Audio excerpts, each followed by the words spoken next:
हमारी लड़ाई आइडियोलॉजी की हुआ करती थी, जो आज बिल्कुल समाप्त हो गई है।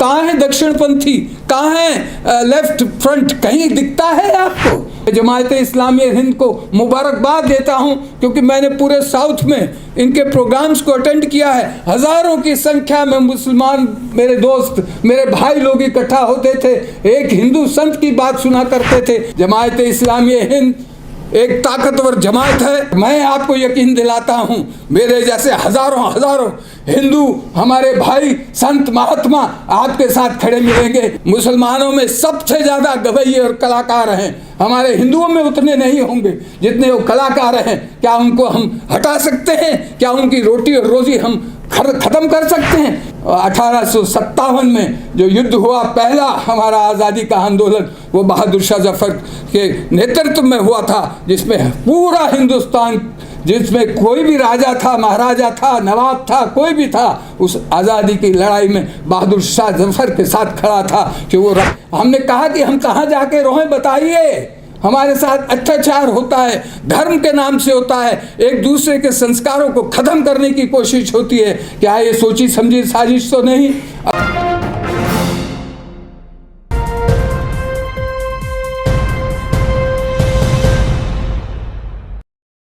जनता का अधिकार है, संविधान ने हमको दिया है। किसी पद पर कुछ समय के लिए बैठते हैं और अपनी छाप छोड़कर चले जाते हैं, सबका इतिहास है ही। प्रश्न इस बात का है कि पहले प्रधानमंत्री ने जो किया वो कुछ नहीं था। मैं ऐसा नहीं मानता, क्योंकि मैंने 62 की लड़ाई को भी देखा है और उस समय के भारत की तस्वीर को देखा अपनी आंखों से कि इस मुल्क के ऊपर, इस देश के ऊपर आक्रमण होता है। हिंदी चीनी भाई भाई कहने के बाद विश्वास के साथ, मित्रता के साथ विश्वासघात होता है। सारा भारत एक हो जाता है, ना कोई हिंदू रहता है, ना मुसलमान, ना सिख, ना ईसाई। पूरा देश जिसको बोलते हैं भारतीय, हिंदुस्तानी, वो इकट्ठा होकर उसका मुकाबला करता है। मैंने अपनी आंख से देखा है।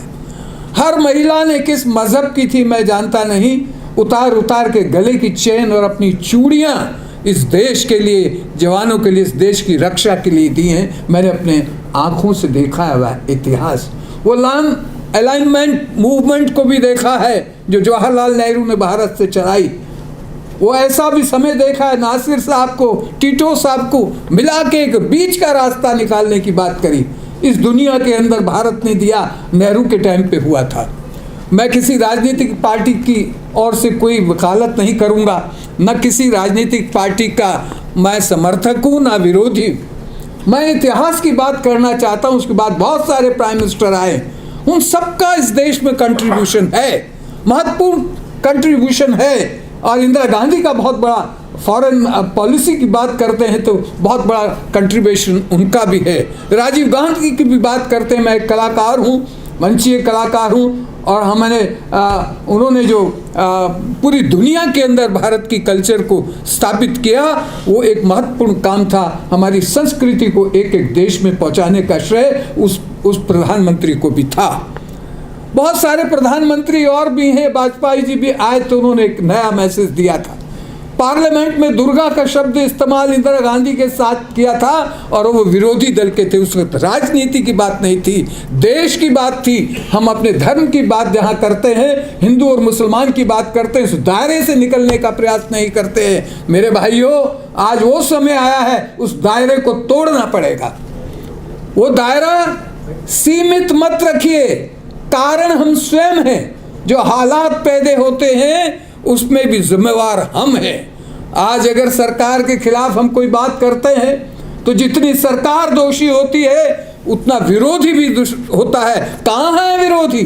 सब लड़ रहे हैं आपस में, सरकार तो चलती हैं, सरकारों का विरोध होता है, परंतु एकता जो उनसे सहमत नहीं है, अगर वो भी अलग अलग हैं तो वो शक्ति कहाँ है? किससे लड़ना चाहते हैं? मीडिया की भी बात हुई, मीडिया हमारा सहयोग नहीं करता।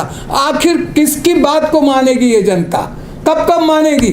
यहाँ एक और आंदोलन हुआ, आपने देखा कि लोकपाल लाएंगे। कितना बड़ा आंदोलन। मेरे पास आए थे एक सज्जन नौजवान, जो आज दिल्ली के चीफ मिनिस्टर हैं, बहुत समय पहले मेरी पहचान नहीं थी। ग्रेटर नोएडा मेरा वो है आश्रम है, एक कॉलेज में बोलने के लिए आए थे। मुझे बताया गया कि एक नौजवान बोल रहा है, बहुत सुंदर बोलता है। तो मैंने कहा अच्छी बात है। मिलने के लिए आ गए मुझसे मेरे आश्रम में। उन्होंने अपनी आइडियोलॉजी को बताया। हमारी लड़ाई आइडियोलॉजी की हुआ करती थी, जो आज बिल्कुल समाप्त हो गई है। कहाँ है दक्षिणपंथी, कहाँ है लेफ्ट फ्रंट, कहीं दिखता है आपको? कोई नहीं, सब अलग अलग है, चंद लोग खड़े। और इसी तरह से इंटरफेथ को मानने वाले, करने वाले बहुत सारे मंच बन गए हैं, इकट्ठा नहीं हो पाते हैं, अपनी बात नहीं कर पाते हैं। मैं जमायत इस्लामी हिंद को मुबारकबाद देता हूं, क्योंकि मैंने पूरे साउथ में इनके प्रोग्राम्स को अटेंड किया है। हज़ारों की संख्या में मुसलमान मेरे दोस्त, मेरे भाई लोग इकट्ठा होते थे, एक हिंदू संत की बात सुना करते थे। और मैं उनसे कहा करता था कि हमारे मजहब के ऊपर भी एक मजहब है, जिसको हम कहते हैं राष्ट्रीय धर्म, भारत धर्म। हम भारतीय हैं, हिंदुस्तानी हैं, हमारी पहचान कहाँ है? हमारे साथ एक कॉन्स्टिट्यूशन है जिसके साथ हम लड़ते हैं। ये कॉन्स्टिट्यूशन से बड़ा कोई सरकार का ओहदा नहीं होता। आज अगर सरकार जिस तरह से चल रही है, उसकी जिम्मेवार हम हैं। हम भी भटके हुए हैं, हम कहीं एक प्लेटफॉर्म पे आकर खड़ा होने की कोशिश ही नहीं कर रहे हैं। हम अपनी अपनी जमायत के साथ बैठकर बात कर रहे हैं। अपनी जमायत को इकट्ठा करना पड़ेगा, अपने नौजवानों को समझाना पड़ेगा कि भारत धर्म और भारतीय होना गौरव की बात है। जिस प्रकार मैंने 62 की बात कही है, और मैंने उसके बाद 71 की भी बात की है। जितने जंग हुए, जितनी लड़ाइयाँ हुई, और उसमें सब मजहब इस भारत के, जो इस वतन को, इस मादरे वतन को जो सलाम करते हैं, इस धरती पर जो पैदा हैं, वो मालिक है इस भारत के। वो उनमें कोई एक धर्म का आदमी मालिक नहीं हो सकता। जिसने यहाँ जन्म लिया है वो हिंदू है, मुसलमान है, सिख है, ईसाई, ये उसका राइट है कि वो संवैधानिक राइट है। वो एक है, उसकी पासपोर्ट एक है, उसकी आइडेंटिटी एक है, उसमें कोई फर्क नहीं है। ये भय को निकालना पड़ेगा। भय से मरते जा रहे हैं, बात से बात बनने वाली नहीं है। जमायत इस्लामी हिंद एक ताकतवर जमायत है। मैंने उलेमा हिंद में भी उस दिन ये कहा था। मैं मेरे ख्याल फादर थॉमस बैठे हैं, पीछे बैठे हैं, हमारे भंते जी बैठे हैं बुद्धिस्ट से।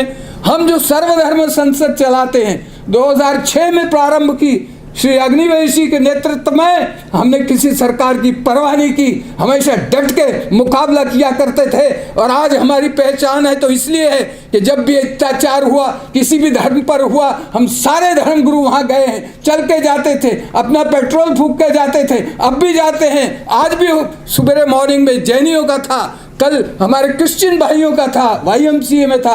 हम क्या कर रहे हैं? हम देश की एकता, अखंडता, भाईचारे को, जो गंगा जमनी तहजीब है, जैसे आपने फरमाया, मैंने भी कलाकार होने के नाते बहुत पहले एक प्ले किया था कमानी ऑडिटोरियम के अंदर। वो मुझे लाइन याद आ जाती है कि यहाँ आर्य, शठ, हून, फारसी और यहाँ अरबी आए, घुले मिले पर मिट न सके अपनी संस्कृतियों के साए। आए यहाँ फिरंगी देखो, सौदागर का भेष लिए, जहांगीर ने थॉमस रो को व्यापारी अधिकार दिए। ये इतिहास है, इसको कौन बदल सकता है? रविंद्रनाथ टैगोर ने लिखा, मैंने उसको गाया है, मैंने उसकी प्रस्तुति की है। आज हमें ज़रूरत है एकता और अखंडता की, मात्र अपनी बात नहीं, राष्ट्र की बात करने की बात है। और मैं आपको यकीन दिलाता हूँ, मेरे जैसे हजारों हिंदू हमारे भाई, संत, महात्मा आपके साथ खड़े मिलेंगे। जहाँ भारत की बात आएगी, भारतीय धर्मों की बात आएगी,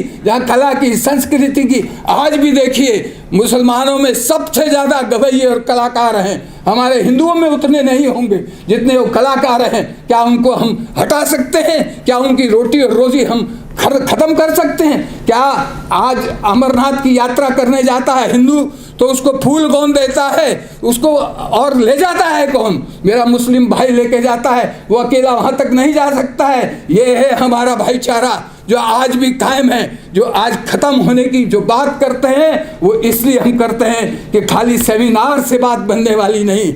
रोज़ 2-2, 3-3 सेमिनार हम कर रहे हैं। हमने देख लिया लोकपाल की बात करते करते इतना बड़ा झंडा उठाकर जो है रामलीला मैदान के अंदर दिल्ली के अंदर सरकारों को झुका दिया अन्ना हजारे ने। कहाँ अन्ना हजारे अपना मकसद पूरा किया और दिल्ली का जो चीफ मिनिस्टर बनने के बाद ये सारी मूवमेंट को ख़त्म कर दिया गया। ये भी तो सच्चाई है, इसको जानना पड़ेगा, पास्ट को समझना पड़ेगा, अपनी गलतफहमियों को दूर करना पड़ेगा। ये जो बीच का रास्ता महात्मा बुद्ध ने दिया, मेरे भंते जी बैठे हैं, हमारे ईसाई धर्म ने दिया, वो ये है त्याग का, बीच का मार्ग निकालना पड़ेगा। जब हमारी बात सरकार नहीं मानती, हमारी बात जो मीडिया सुनता नहीं है, तो हमको क्या करना चाहिए? अपना मीडिया इकट्ठा करना चाहिए, अपनी जमात को मजबूत करना चाहिए, अपनी बात को बुलंद करना चाहिए और ईमानदारी से, तुष्टीकरण से बात बनने वाली नहीं कि मैं मुस्लिम भाई के सामने बोलूं और उनकी तुष्टीकरण की बात करूं। नतीजा ठीक नहीं निकलेगा। नतीजा तो तब निकलेगा जो सच्चाई के साथ मेरा धर्म जो कहता है, सर्वे भवन्तु सुखिनः कहता है, उसको हमें वास्तव में अपने धर्म में लाना होगा। और मेरा धर्म भारतीय होना, हिंदुस्तानी होना है। आपका धर्म भी भारतीय होने से आपकी शान है, आपकी शौकत है। अपनी मजबूती को, अपने अधिकारों को समझो। जिस प्रकार से अगर आपने कॉन्स्टिट्यूशन को पढ़ा, और आपकी जमात से मैं कहता हूँ, जिस प्रकार उन्होंने पूरा आंध्रा में, पूरा तेलंगाना में मेरे प्रोग्राम कराए थे, आज गली गली कूचे में वो सारे हिंदू, मुस्लिम, सिख, ईसाई जितने हमारे धर्म गुरु हैं, उनके हाथ में पताका देनी पड़ेगी। ब्यूरोक्रेसी भी बिक जाए, प्रेस भी बिक जाए, हर चीज़ बिक जाए, मगर संत जहाँ भी बोलेगा, किसी धर्म के, कोई भी धर्म को मानने वाला संत बोलेगा, उसकी बोली और उसका प्रभाव मस्जिद से जाएगा, मंदिर से जाएगा, तो एकता वापस आएगी। ये दूरियां हमारी खत्म हो जाएंगी, सेमिनार कम हो जाएंगे, हमारे काम कम हो जाएंगे, हमारा फिर राष्ट्र वैसे ही हो जाएगा जैसा था, जैसा होना चाहिए। जो हमारी संस्कृति है वो हमारे खून के अंदर है, वो हमारी संस्कृति को जीवित रखना है। अगर हमारी संस्कृति नहीं रहेगी, अपनी पहचान नहीं रहेगी, तो कहाँ हिंदू और कहाँ मुसलमान रहेगा? इस दुनिया में खत्म हो जाएगा। अगर धर्म बचाना है तो देश बचाना है, और देश बचाना है तो एकता, अखंडता को अपने आप से, निजी तौर से अपनी सर्विसेज को देकर, अगर 24 घंटे हैं और आप इस मूवमेंट के साथ इस लड़ाई में खड़े हैं। हमने जन मोर्चा से, मुझे याद है हमारे इंजीनियर साहब ने कोशिश की, प्रधानमंत्री ने 1.5 घंटे का समय दिया ऑनलाइन, और 1.5 घंटा अलग अलग हमारे धर्मगुरुओं ने उस प्लेटफॉर्म से प्रधानमंत्री से बात करी है, और निडर होकर बात करी है, सब बातों को एकदम हटा के करी है, उनसे आश्वासन लिया है। हमने कहा कि हम कहाँ जाके रोएं, बताइए। हमारे साथ अत्याचार होता है, धर्म के नाम से होता है, एक दूसरे के संस्कारों को ख़त्म करने की कोशिश होती है। क्या ये सोची समझी साजिश तो नहीं? अगर ऐसी है और प्रधानमंत्री बात नहीं करे, तो हमें आंदोलन को तेज करके वहाँ जाना चाहिए। मैं फिर आपसे क्षमा मांगते हुए, समय की इजाज़त मुझे नहीं है ज़्यादा बोलने की। मैं कहता हूँ कि अपनी शक्ति को आपको संभालना पड़ेगा, अपनी शख्सियत को जिंदा रखना पड़ेगा, आपको भय से दूर होना पड़ेगा। मैं हैदराबाद में एक मीटिंग में बोल रहा था, उसमें कश्मीर में एक छोटी सी बच्ची के साथ उसका बलात्कार हुआ था, और इतने धर्मगुरु थे, सबके सामने मैंने कहा था कि वो लड़की जो गई है, जिसके साथ रेप हुआ है, वो हिंदू की है, मुसलमान की है, सिख की है, ईसाई की है, वो हमारे बीच में से हमारी बच्ची गई है, वो हिंदुस्तानी बच्ची है, किसी हिंदुस्तानी माँ बाप की बेटी है। अगर हम उसे श्रद्धांजलि नहीं देंगे तो हमारी ये सर्वधर्म संसद कभी नहीं चलेगी। ये धर्मगुरु होने का नवारा हमको उतारना पड़ेगा। और आप देखिए, सबने खड़े होकर श्रद्धांजलि दी।